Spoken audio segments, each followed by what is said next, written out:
Okay, this is gonna be like the third or fourth time I've made this video because I either rambled on about something stupid or the internet cut out or whatever. So I'm just gonna make a video and upload it. This one will be a little bit better. So thermostat bypass for the transmission, the 8-speed or 8 HP 70, 75, 90, whatever. They make a thermostat bypass for it, and what it does is it fucking Christ. Okay, sorry, low battery now this time. What it does is it bypasses the thermostat, allowing the transmission fluid to flow constantly through the transcooler. Now, the transcooler is not very big, so by removing this bypass, yeah, there is a little bit extended period of time to heat the transmission up when the temperatures are cold. There's nothing getting around that. That is 100% true. Now, the positive side of it is that when towing, your transmission will only be about 175 degrees. Now, for those of you that don't know, at 220 degrees, transmission fluid breaks down at an extremely rapid pace. Now, most of you with EcoDiesel, during circumstances, have seen 220 plus transmission temperatures when towing heavy or going through mountains and other things like that. I have the 2500.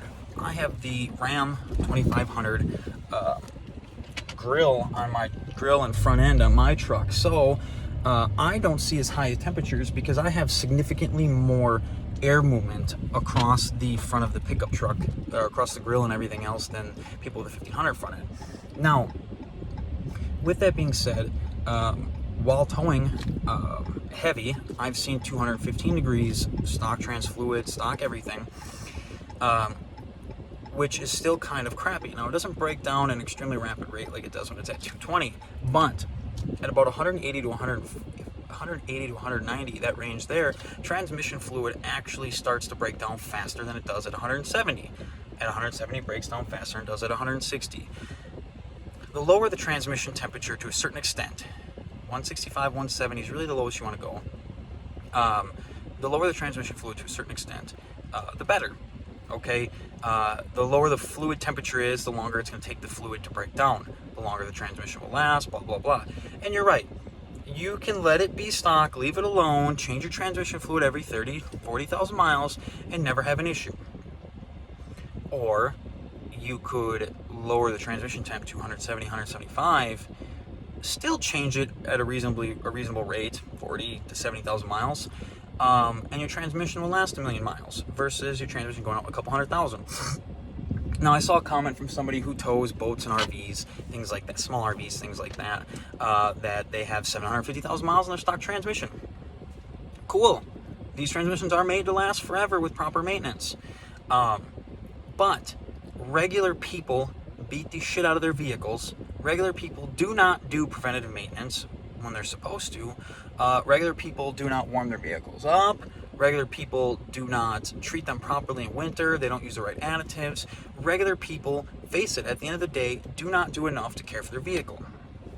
By installing the transmission thermostat bypass on your vehicle, you are giving yourself more of a safety net to not do the preventative maintenance required to keep your vehicle healthy and still be healthier than the next guy. I do not sell sorry, I'm waiting for somebody. I do not sell thermostat bypasses. I don't. Okay, I will be buying one for my truck, and I'll be buying one the same time I buy the PPE pan to allow more fluid, which will also help keep the fluid colder. Now, for those of you that live in extremely cold states, buy the PPE pan, take advantage of having more fluid, and keep the thermostat in, or run a bigger tranny cooler. There's a ton of options that you can do to have the good results, the best results. If you message us, talk to us, whatever, I will tell you anything you need to do in order to take care of your vehicle properly. I am not biased towards any company. I'm not biased towards any product. And unlike most people that are going to comment and tell you otherwise, I build transmissions, I build engines, I build diesels, I build gas, I do custom turbo kits, we've done superchargers, custom fuel systems, and last but not least, the most that we've done, tuning. We tune thousands of vehicles every single year. And guess what? The specialty vehicles that we sell tuning for, I own. I own a Hellcat. I own a Hemi Ram. I own an EcoDiesel. We perfect our tuning on our personal vehicles before we sell it to anyone else, and we're the only company that does that. So take my word for it. If you want your EcoDiesel to last forever, do the things that I recommend, and it'll make it last a hell of a lot longer than they do from the factory. You don't have to get thermostat bypass. There's other options. Just message me and I will let you know what these options are. Don't just listen to random people on the internet who don't even work on vehicles, because they're not the right person to talk to. Anyone can read a forum post and make a decision. Anyone can read a forum post and act like they're an expert. They're not experts. They just have a vehicle. That's it.